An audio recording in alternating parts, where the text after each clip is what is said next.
안녕하세요. 여러분들의 단 하나뿐인 행정 멘토 HH 컨설트입니다. 오늘 여러분들과 함께 살펴볼 내용은 혹시 보셨는지 모르겠는데요. 카페에서 근무하시던 이 기간제 근로자가 육아휴직을 신청을 합니다. 그 얘기를 들은 대표 부부가 이제 욕설을 입에 담지 못할 욕설을 했다고 이게 뉴스에 나왔는데요. 뉴스에 나와서 이제 고용노동부의 이제 조사와 뭐 경찰 조사가 시작되니까 육아휴직을 승인했다 이런 내용으로 진행이 됐습니다.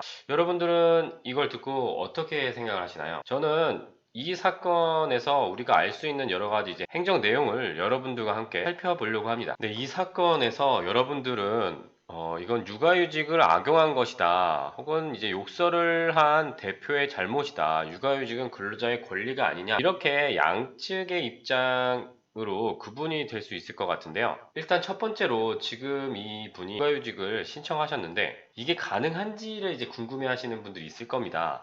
아니, 그 카페에서 그냥 9개월만 근무했는데 육아휴직이 가능하다고? 이렇게 의문이 생기실 수 있는데 이 육아휴직이라는 것은 사실 이제 근로기준법이나 고용보험법에 근거하는 것은 아니고 기본적으로는 이제 남녀고용평등법이라는 법이 있습니다. 거기에 이제 육아휴직의 사용에 대해서 나오는데요. 육아휴직은 6개월 이상만 근무하면 사용은 가능합니다. 이게 원래 이게 2018년 이전에는 1년이었거든요. 그렇기 때문에 보통 이제 퇴직금을 주지 않으려고 하시는 분들이 11개월 계약을 많이 하셨는데 이렇게 되면 퇴직금도 못 받고 육아휴직도 사용하지 못했기 때문에 지금까지는 문제가 없었습니다. 그런데 2018년에 법이 개정이 되면서 이게 1년이 아니고 6개월로 줄어들게 되었다는 점이죠. 이 사실을 뭐 많은 분들이 아시는지는 모르겠지만 이걸 가지고 이런 식으로 사용할 수는 있습니다. 이게 악용을 한 것이라고 이제 보여지느냐는 이제 개인마다 생각이 다르시긴 하겠죠. 그런데 6개월 근무하면 육아휴직은 신청할 수 있는데요. 다만 육아휴직 급여가 이제 지급이 되는 조건은 좀 다릅니다. 6개월이 아니고 고용보험 피보험 기간을 기준으로 180일이 돼야 되기 때문에 단순히 이 6개월과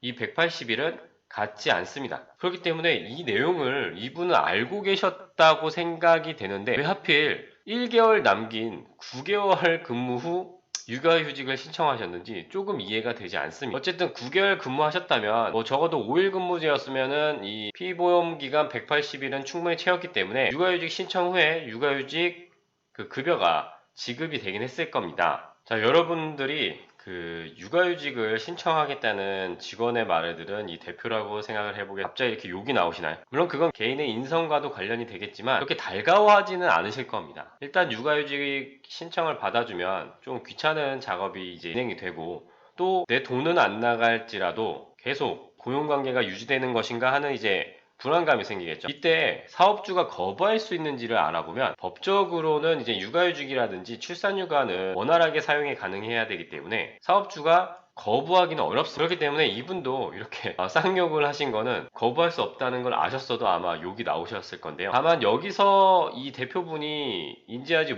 못하신 내용은 바로 이제 육아휴직도 사용 절차가 있습니다. 근로자가 권리만을 행사하는 것이 아니라 당연히 권리가 있으면 그에 대한 의무를 지켜야겠죠. 그렇기 때문에 이런 절차를 지켜야 하는 것은 근로자의 의무라고 할 수 있습니다. 그래서 육아휴직을 사용하실 분들은 30일 이전에 신청하도록 되어 있거든요. 그렇기 때문에 만약에 이 카페 직원분이 9개월째 사용을 하겠다라고 생각을 하셨다면 8개월째 신청을 하셨어야 합니다. 그런데 지금 이런 상황에서는 어떻게 되느냐? 자, 신청일로부터 30일 이내에 승인을 할 수 있다 이렇게 되어 있습니다. 즉 말 그대로 그냥 다짜고짜 저 육아휴직을 사용하겠습니다 라고 얘기를 하면 그때부터 한 달 동안 승인을 하지 않아도 된다는 얘기죠. 30일 이내에만 승인을 하면 된다는 얘기니까요. 그러니까 그렇다면 제가 알기로는 이 직원분이 원래 10개월 계약입니다. 그렇기 때문에 9개월째 만약 신청을 했다면 이 사용 승인 기간이 30일 이내니까 뭐 혹시 10개월이 다 될 수도 있죠. 그렇게 해서 계약 종료가 돼버리면 그냥 끝날 일이었을 수도 있습니다. 자, 물론 이제 자세한 내막까지는 모르니까 이럴 수도 있다라고 말씀을 드리는 겁니다. 자, 그럼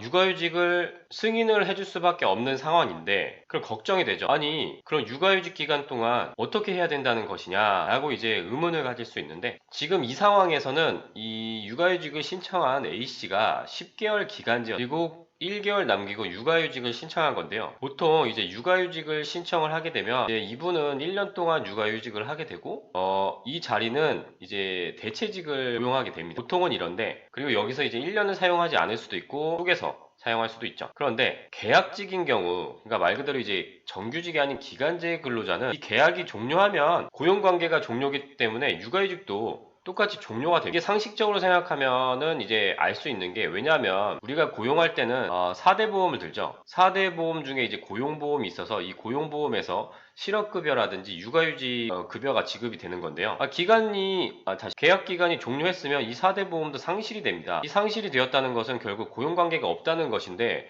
육아휴직 이라고 하더라도 그 급여를 지급할 이제 근거가 없어지죠. 물론 그 전에 육아휴직도 종료가 되기 때문에 뭐 당연히 돈은 안 나가겠지만, 이런 점을 생각하면 사실 이 대표분이 귀찮은 거는 있겠지만 그렇게 크게 문제는 없었을 수도 있습니다. 근데 여기서 한 가지 또 생각해야 될 게 실업급여입니다. 자, 여기 뉴스 기사를 보시면 그냥 퇴사하라, 권고사직 해줄 테니까 퇴사하라, 이게 무슨 뜻인가요? 권고사직은 실업급여를 받으 실업급여나 타라는 얘기입니다. 본인들 돈이 아니니까 고용보험의 지출을 악화하는 행위를 권장하고 있네요. 자, 그렇기 때문에 지금 사실은 이제 잘리는 건데, 이제 권고사직이라고 한다. 만약 이것이 가짜 자진 퇴사인데 권고사직이다 라고 하면 당연히 부정수급에 해당이 됩니다. 부정수급을 사업주와 공모하면 이 처벌이 생각보다 세기 때문에 이런 거는 하시면 안 되고요. 그런데 문제는 이분이 육아휴직을 신청해서 1개월의 육아휴직 급여가 지급이 된 후에 아까 말씀드린 대로 계약 기간이 종료돼서 끝나더라도 계약 종료 실업급여로 또 실업급여를 타실 수가 있습니다. 그렇기 때문에 이분이 대체 왜 이렇게 신청을 하셨는지는 솔직히 여쭤봐야 되겠지만, 뭐 육아휴직 급여를 1개월 타려고 하신 건지 아니면 또 다른 이유가 있는 건지는 잘 모르겠습니다.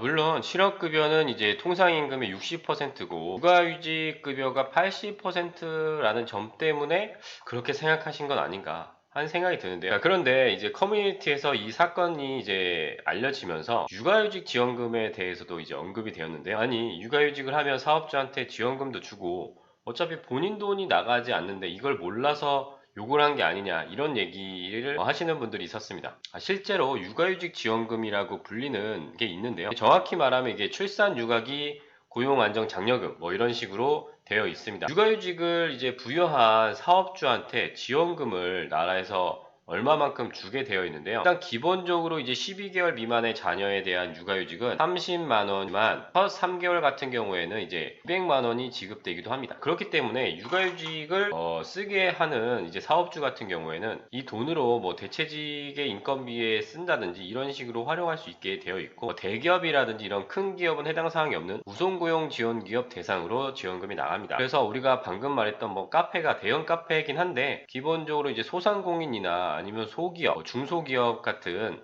곳은 지원금을 신청해서 받을 수가 있습니다. 물론 그 절차라든지 이제 신청 방법을 조금 숙지하셔야겠죠. 자, 여러분 어떻게 육아휴직에 대해서 좀 몰랐던 점을 알게 되셨나요? 특히 이런 사건이 터지고 나니까 이제 카페라든지 음식점이라든지 이런 곳에서 충분히 있을 수도 있는 일이라고 생각해요. 그렇기 때문에 뭐 이제 자영업자분들이라든지 이런 분들이 근로자의 권리를 사업주이기 때문에 알고 계셔야 된다는 점을 저는 마지막으로 좀 말씀을 드리고, 어쨌든 모두가 권리를 원활하게 행사를 해야 하고, 또 그 권리를 행사할 때 필요한 의무도 함께 지켜야 한다고 저는 생각합니다. 오늘 이 영상이 도움이 되셨다면 좋아요와 구독 부탁드리고요. 지금까지 여러분들의 단 하나뿐인 행정 멘토 HH 컨설트였습니다.